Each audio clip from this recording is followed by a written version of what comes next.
Previously on X-Men. There's even been talk from the makers about doing a possible revival. November 12th, 2021 to be precise.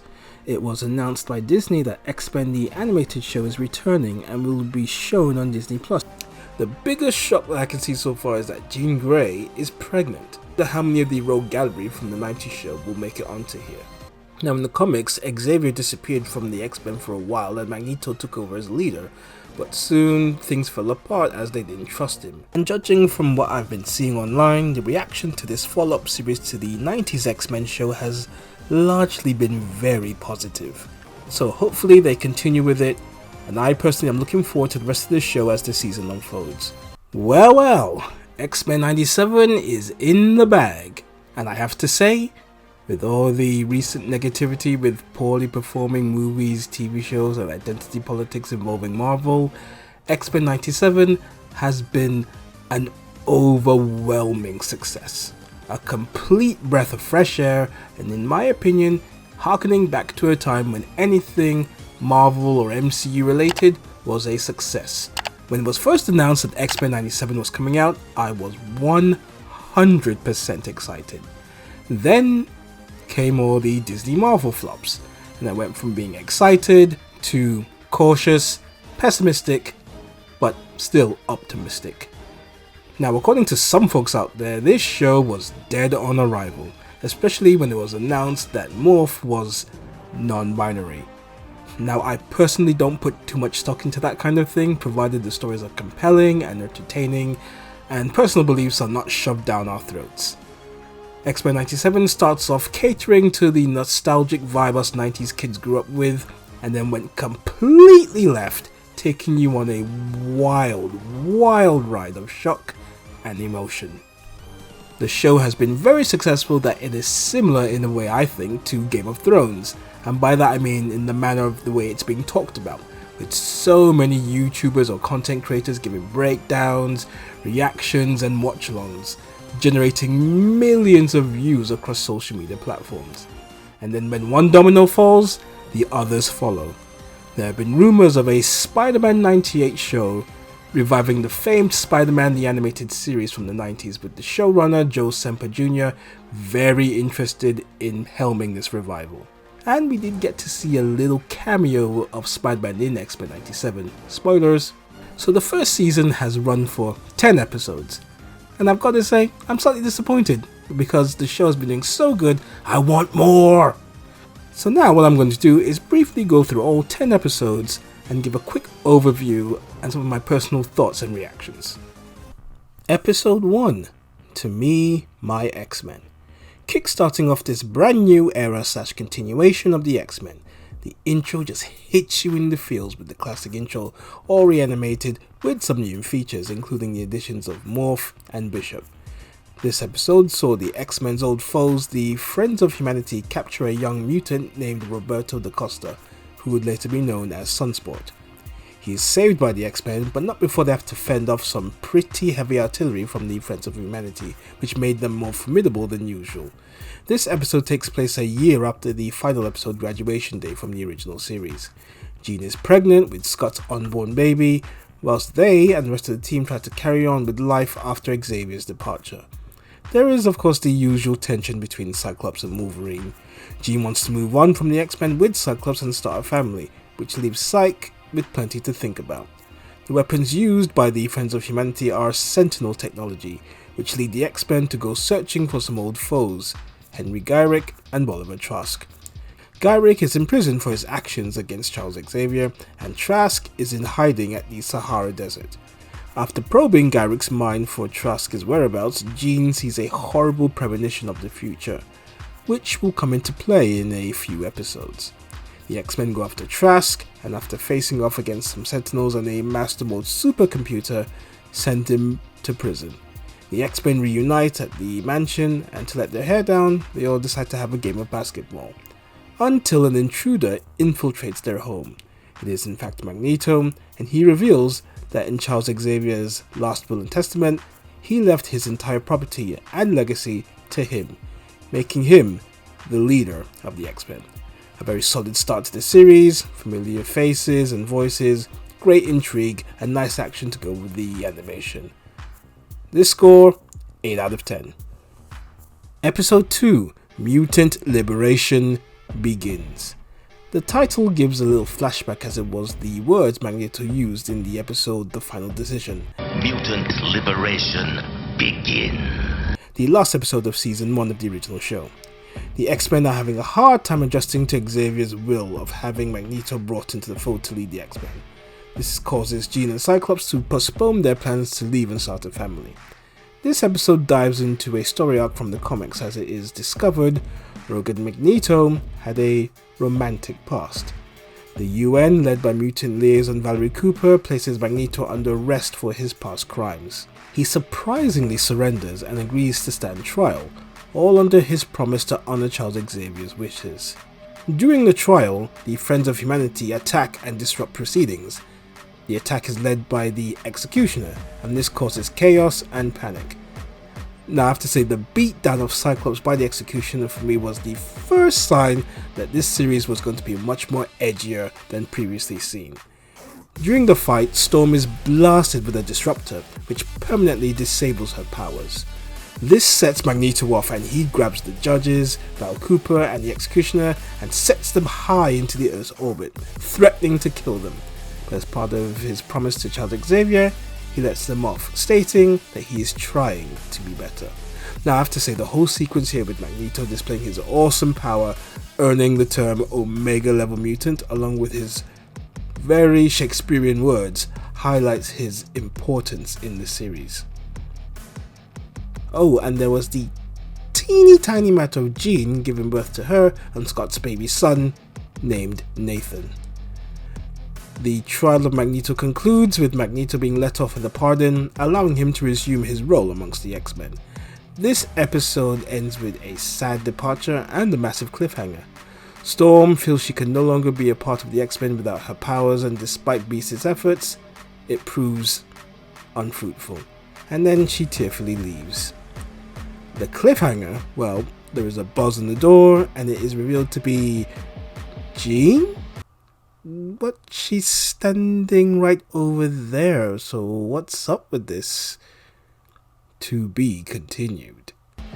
This episode was another solid outing. The action surprisingly stronger than I anticipated, but excellent to watch and very engaging. And then you had all the drama with Storm and Magneto and the birth of baby Nathan. Overall, everything was just excellent. And the cliffhanger, very amazing. 9 out of 10. Episode 3, Fire Made Flesh. Now this was the episode that made me go, this is not the Saturday morning cartoon that I grew up with. In fact, for me, this episode is the freakiest of the entire season. I mentioned in my previous video that Cyclops had baby Nathan with not Jean, but Madeline Pryor, a clone of Jean. Of course, this was from the comics. And now this episode wastes no time in establishing that the woman we saw at the end of the last episode was in fact real Jean, and the one who just had the baby was the clone. The clone, now known as Madeline Pryor, her mind is taken over by the terrifying Mr. Sinister, the man responsible for cloning Jean, and as a result, Madeline becomes the Goblin Queen, and she unleashes a horror of freaky, garish visions on the X-Men which exploits their darkest fears. The real Jean awakens and sends the Goblin Queen into retreat.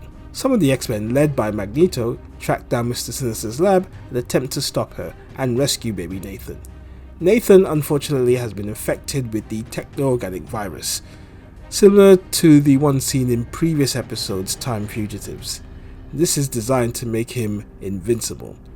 Jean telepathically confronts the Goblin Queen and they both share their memories, and this ends up breaking Sinister's spell on her. With Madeline freed, her and Cyclops go after Sinister and defeat him and send him into hiding. The virus, however, has spread, and the only way for Nathan to be saved is to go back into the future. Bishop has managed to fix his time-traveling armband, and he goes back to the future, taking baby Nathan with him, trying to help him find a cure. Madeline bids a very tearful and touching farewell before she decides to leave the X-Men, but not before her and Jean make peace with each other. This does leave Cyclops and the real Jean in a very horrible predicament of how to move forward, given the presence of Madeline. Oh, and a little side note to go with this episode. Storm is found by X Factor leader Forge, and he tells her he would like to help her get her powers back. This was another solid outing, and given the freakishness and the garishness of the apparitions unleashed by the Goblin Queen and all the drama on display, it was still a very engaging episode. Now, not as strong as the first two in my opinion, but still a brilliant outing nonetheless. 8 out of 10. Episode 4, Motendo / Life Death Part 1. Now, there was bound to be an episode which was not going to be as strong as the others, and sadly this is that episode. It's split into 2 stories which feature Jubilee and Storm. After her 18th birthday celebrations are ruined by Magneto's insistence on training, Jubilee finds a Motendo video game console in her room, which then pulls her and Roberto into a video game world based on her previous adventures. The whole thing is created by the alien slave TV master, Mojo. Whilst there, the pair are assisted by Absiska, an older version of Jubilee.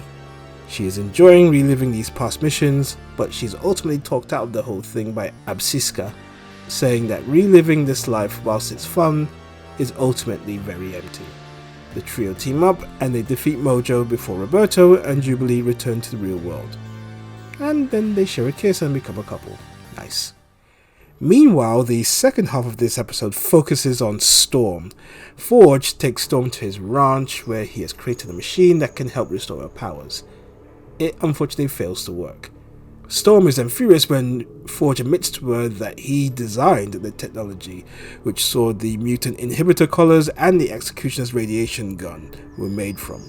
He tells her that he loves her, but then she slaps him and leaves in anger. Storm then notices a very strange owl that flies around the ranch. The owl reveals itself to be a demon called the Adversary. It brings Storm back to the ranch and then poisons Forge after biting him, and then threatens to devour her, which leaves the episode on another cliffhanger. Now, I have to say, if it wasn't for the second half, this episode would have scored a 5. It wasn't one of my favourite episodes, and Mojo as a character is one of my least favourite X-Men villains.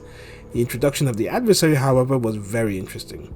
Forge declaring his love for Storm felt rushed, I think. I know they hook up in the comics, but this, to me, still felt a little rushed and a little forced, in my opinion. Overall, an episode of 2 halves. The first half, so-and-so. The second, pretty intriguing. It gets a 6.5 out of 10. Episode 5, Remember It. Quite frankly, this was the episode where Ish hit the fan in a very, very big way. I was simply not prepared for what was about to unfold in this episode. Magneto, Rogue and Gambit head to the newly refurbished Genosha, which is like a paradise now for mutants. Now personally, the music playing in the background here gave me Wakanda vibes. The 3 of them meet up with Val Cooper and Madeline Pryor. Maddie is now part of the interim council at Genosha. Also, there is Kurt Wagner, aka Nightcrawler, reuniting with Rogue and Gambit.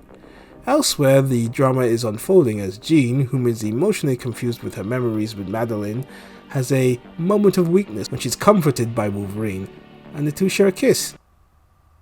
And look, and she's actually blushing too. But he backs off, stating it's Cyclops and Jean, and those are the rules. Well, Cyclops, as it turns out, has been having an affair of his own when he and Madeline share a psychic rapport, which Jean angrily discovers, leading to even more tension. And the love drama does not end there too, when Rogue and Gambit have a heart-to-heart when Rogue reveals her past romance with Magneto, which Gambit suspected a few episodes back. And they tearfully break up. And almost as if to rub it in his face, Rogue and Magneto share a ballroom dance in the air, right in front of him. But then Rogue realizes that love is more than just skin deep, and Gambit is the one that she really wants to be with, dumping Magneto on the spot. My goodness, girl, talk about flip-flopping. And then the drama turns into tragedy and disaster. Cable, making his first full appearance in this series, appears to Madeline, warning her of the danger to come, but he gets pulled straight back into his time zone, saying, "I'm sorry, Mom."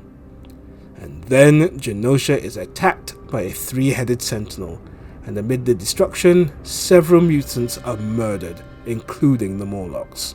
This sets off Magneto in an angry way, and he attempts to destroy the Sentinel on his lonesome. But it proves too powerful, and in trying to protect himself, the remaining Morlocks, Rogue and Gambit, he seemingly perishes in the ensuing explosion, just before he poignantly looks at Leech and says in German, "Don't be afraid." Rogue is enraged, and then she tries to go after the Sentinel herself, but Gambit stops her, and then he attempts to go after the Sentinel himself, until The cards always be in my favor. the first truly shocking moment of the entire series. Gambit gets one last attempt, and with his trademark catchphrase, "Remember it," charges up the Sentinel and blows it to bits. The aftermath sees the X-Men watching the events unfold on TV in shock, horror, and despair.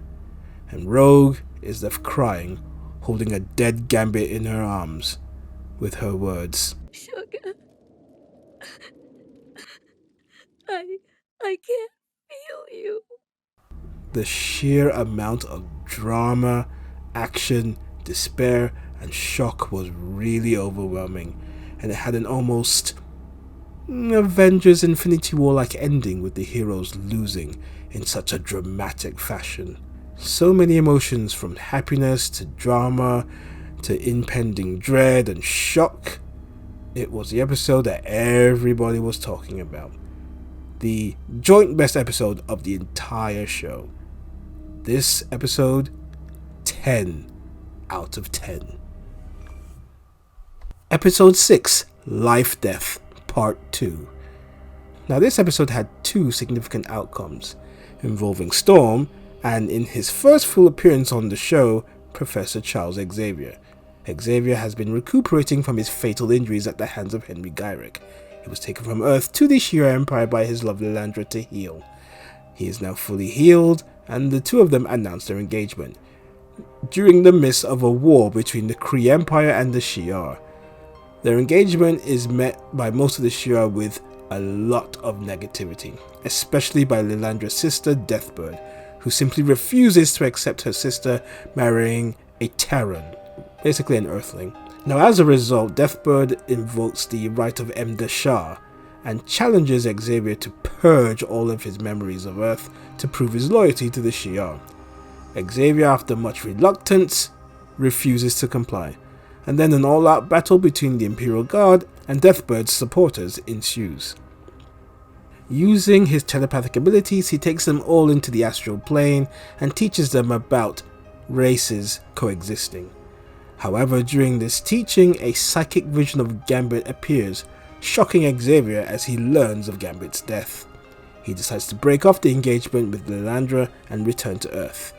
Back at the ranch with Storm and Forge, Forge uses a spellbook from his mother to expel the adversary, but Forge is still wounded from the poison from the adversary, so Storm helps search for a rare cactus that can help cure him. The cactus, however, is in a cave, so Storm has to overcome both her claustrophobia and the adversary who has re-emerged.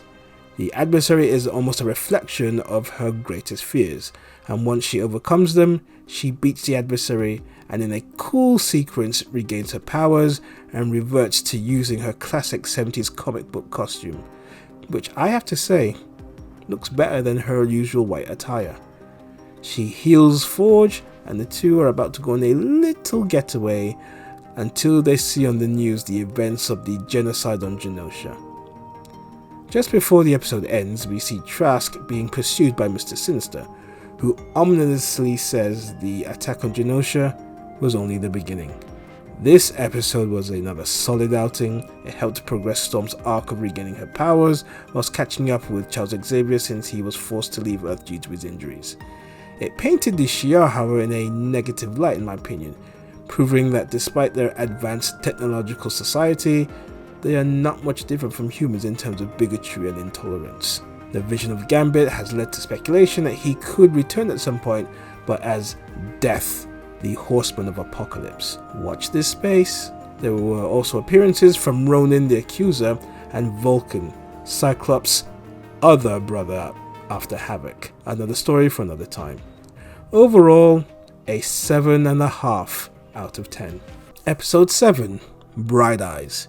In the aftermath of the events of Genosha, the X-Men hold a funeral for Gambit, which has cameo appearances from the Thieves Guild, which Gambit was associated with in his younger days. Everyone minus Rogue is at the funeral. She has seemingly descended on a dark path and is angrily searching for Trask and Gyrick. Along the way, she comes across first Thunderbolt Ross, and then later Captain America.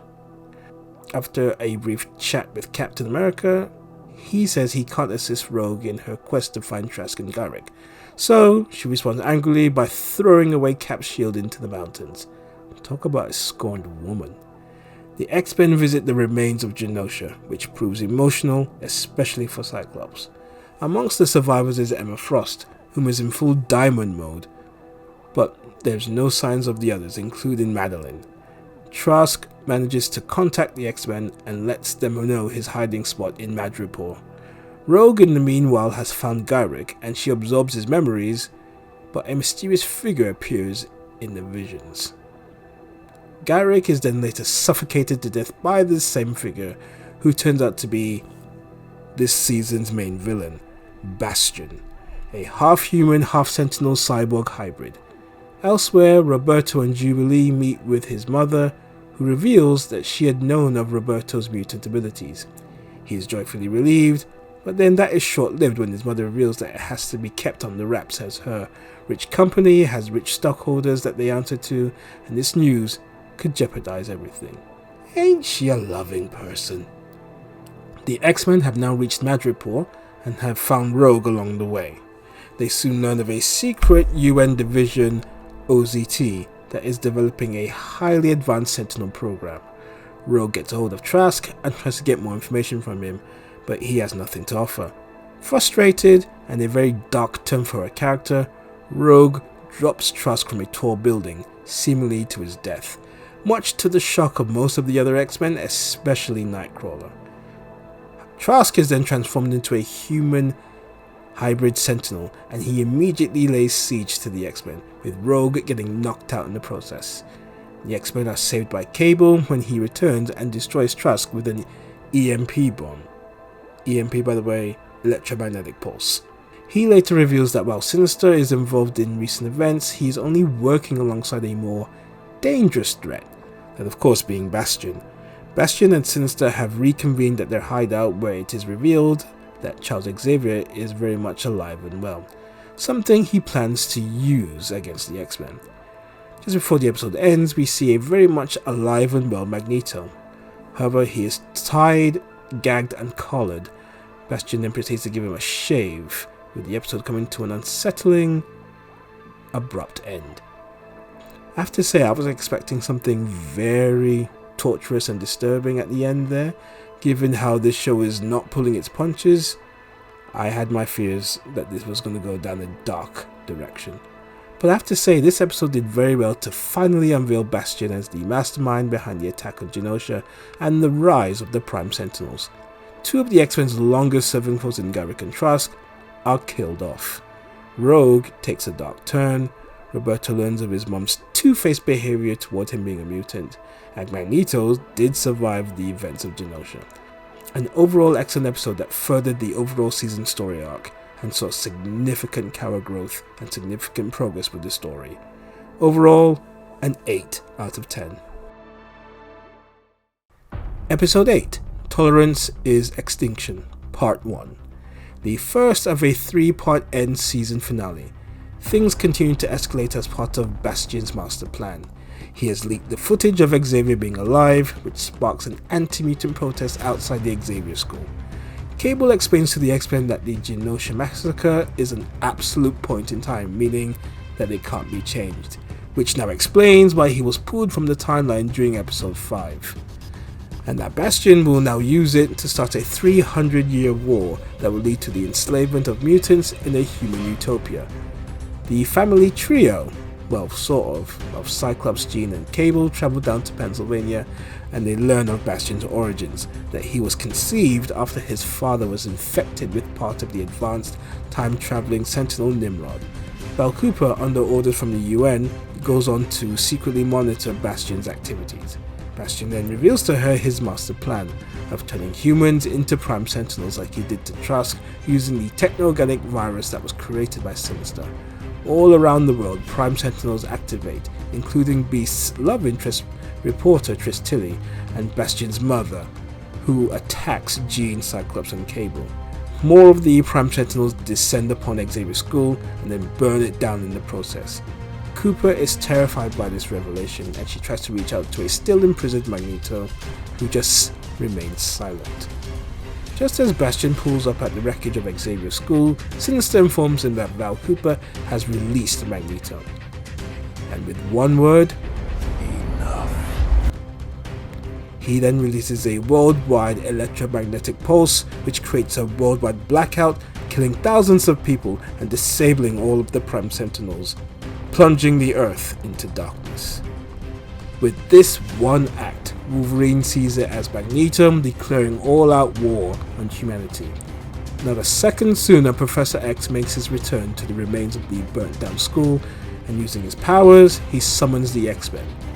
Now this was another absolute banger of an episode. Bastion revealing his master plan and his origins being explored.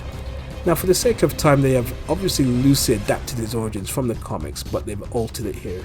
In the comics, he is the hybrid of both Master Mode and Nimrod, and it was through the use of the Siege Perilous, which is another long subject to get into, which I won't get into at this point, maybe for another video.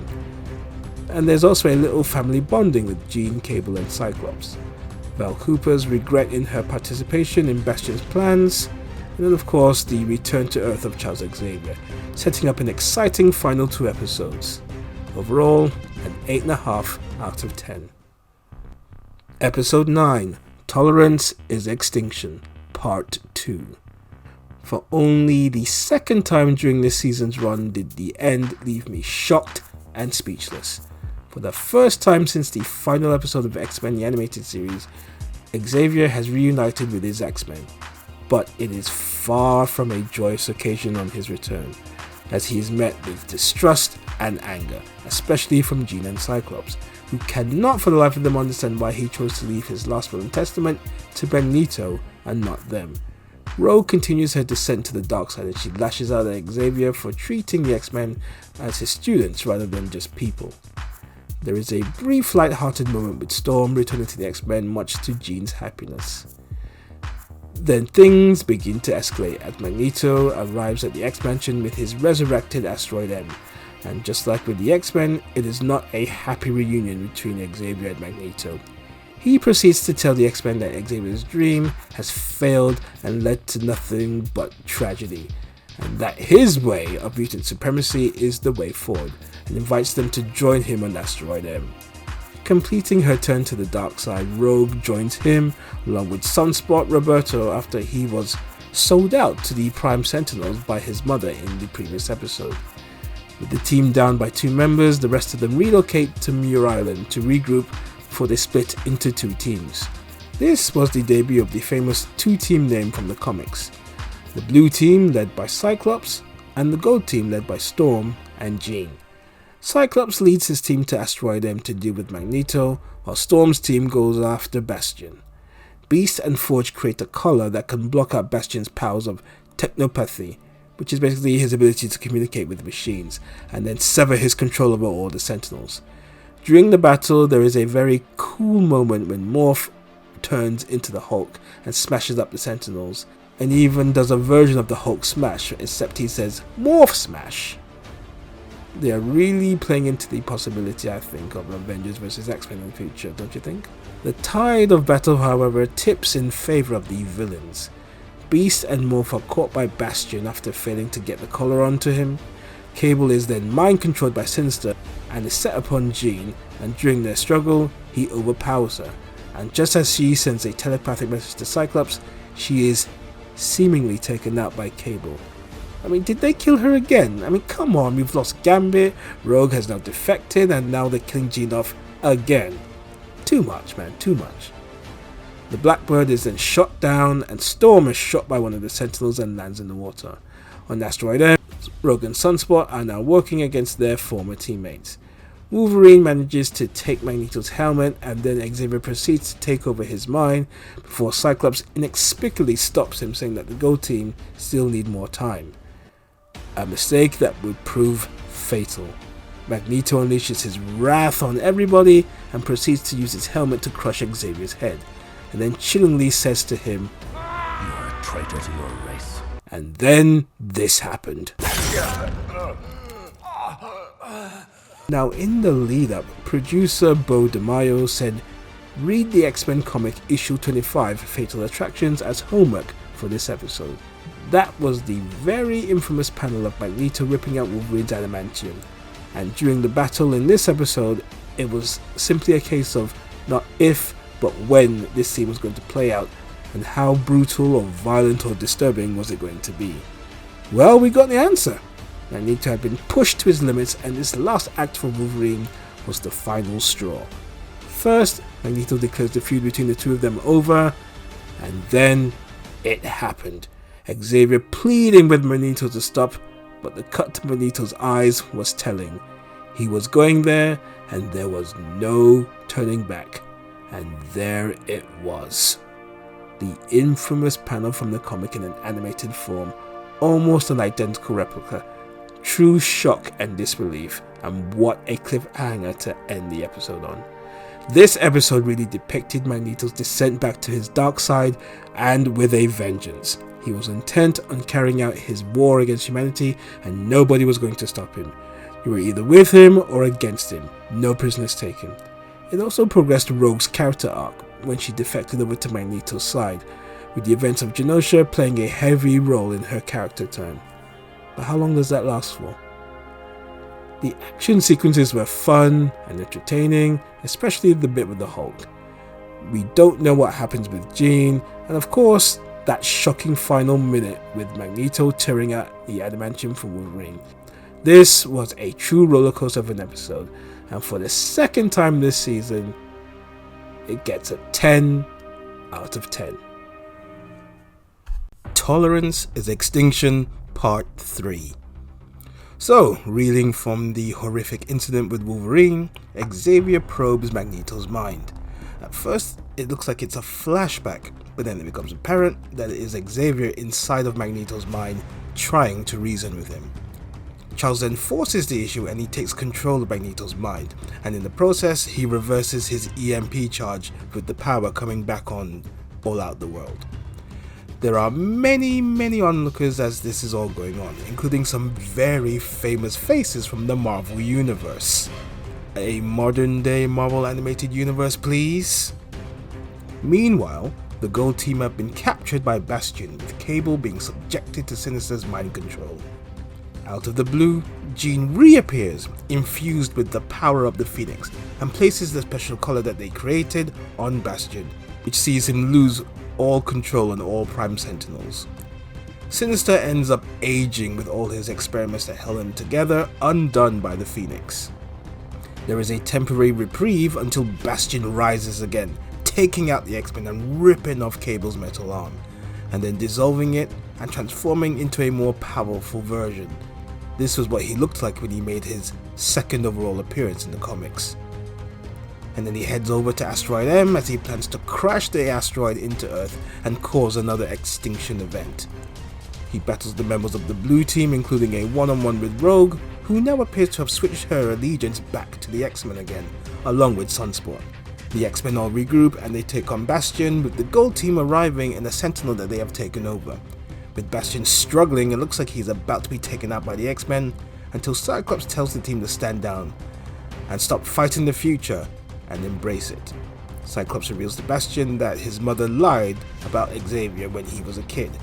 Xavier had tried to recruit Bastion when he was a child as one of his first students, but his mother prevented it. Just as Bastion begins to process all this, the US government have activated the Magneto protocols and send a barrage of missiles hurtling towards Asteroid M, causing the asteroid to fall apart and crash back into Earth, with several onlookers gripped by fear, including a certain Peter Parker and Mary Jane. Now that's 2 major cameos, so Spider-Man 98 please? Bastion is then sucked into space, which is caused by the explosions, and that's it for him. With the asteroid hurtling back to Earth, the X-Men prepare a plan to prevent the asteroid crashing. Cable telepathically connects with Jean and Cyclops, and they bid a tearful farewell. Despite their efforts, the X-Men's plans to stop the asteroid from falling is not working, until Magneto, after suffering briefly from amnesia, finally comes around within Xavier's mind probe. Magneto lives! He uses his power and prevents the asteroid from crashing, taking it back into orbit, with the world rejoicing. The celebration, however, is short-lived when the asteroid, along with all the X-Men, vanish, leaving just Jubilee, Ricardo, Sunspot, and Forge from that group as the only 3 accounted for. 6 months pass and there is no sign of the X-Men, with the world declaring them dead. Bishop reappears for the first time since episode 3, and he meets with Forge for the first time. Even though they are firm friends in the future, this is the first time Forge and Bishop meet in this timeline. Bishop declares that the X-Men are alive, but it is a matter of where and when, as it appears that they have been yanked into a different time period. And indeed that is the case, as Cyclops and Jean are now in the year 3960, where they come across a hooded figure by the name of Mother Escani, and a young Cable/Nathan. Mother Escani is particularly interesting, as in an alternate timeline she is the daughter of Cyclops and Jean Grey. Now this is some major soap opera stuff. In one hand, you have Cyclops and Jean, or Madeline the clone, who had baby Nathan, who went on to become Cable, and in another timeline you had Cyclops and Jean, the real Jean, have a baby, and that went on to become their daughter, Rachel Summers. It's a lot to process, isn't it? Elsewhere, Magneto, Xavier, Beast, Nightcrawler, and Rogue have landed in the year 3000 BC, where they come across a young mutant by the name of En-Sabah-Nur, who everyone knows is the major villain, Apocalypse. But there is no sign of Wolverine, or Storm, or Morph. And with Beast's final line, Oh dear. the show comes to an end. But wait, there is one more thing. A post-end scene sees us in the present Genosha, which is still destroyed from the massacre, and all we can hear is a figure saying, So much pain, my children. So much death. well, well, it looks like Gambit could be returning, but as Death, the Horseman of the Apocalypse, just like he did in the comic books. So that brings an end to the full season episode by episode review of X-Men 97. And what can I say other than it has been an amazing success story. There was definitely a lot of skepticism about it given the last few years of what Marvel has produced, but after the first 2 episodes, those fears were laid to rest. And as the show continued, it got stronger and stronger. And Wolverine and Gambit's fates? Well, what's going to happen next? Now, I have to say, with the final episode, I, like a lot of other fans, felt a little bit swerved, as we didn't get the villain, or at least the beginnings of him, like we were expecting in Onslaught. Instead, we seemingly got the main villain for Season 2 in Apocalypse, what looks like could be an adaptation of sorts with the Age of Apocalypse storyline from the comics. And it looks like the X-Men will be fighting him on 3 fronts: the past, the present, and the future. He had been teased a little bit with his appearances in the opening intro, but nothing really came of it until now. I look forward to seeing how this plays out. So it appears that Onslaught may be a slow burner, and he could be set up for later on in Season 2 or possibly Season 3. So let's see what happens. And with all the cameos that we got in this series, could that possibly set up a full-on Marvel animated universe like we had in the 90s? Well, when the rumors of X-Men 97 first came out, I said, we can only hope. Fast forward, and here we are. So this time I'm gonna say, I really hope it happens. Especially Spider-Man 98. I think the fanbase is ready for a brand new Marvel animated universe, with X-Men 97 the main anchor. There was drama, action, chaos, love, betrayal, despair, tragedy, on top of the amazing animation and voice work. X-Men 97 brought back the nostalgia for the kids who grew up with the original show in the 90s and took those same kids who are all now adults, along with newer generations that followed, on a fantastic ride with these incredible characters. And with seasons 2 and 3 announced, the ride is far from over. X-Men 97 overall, an amazing continuation of a beloved show, adding further to its iconic legacy. I will give this show overall a final score of 9.5 out of 10.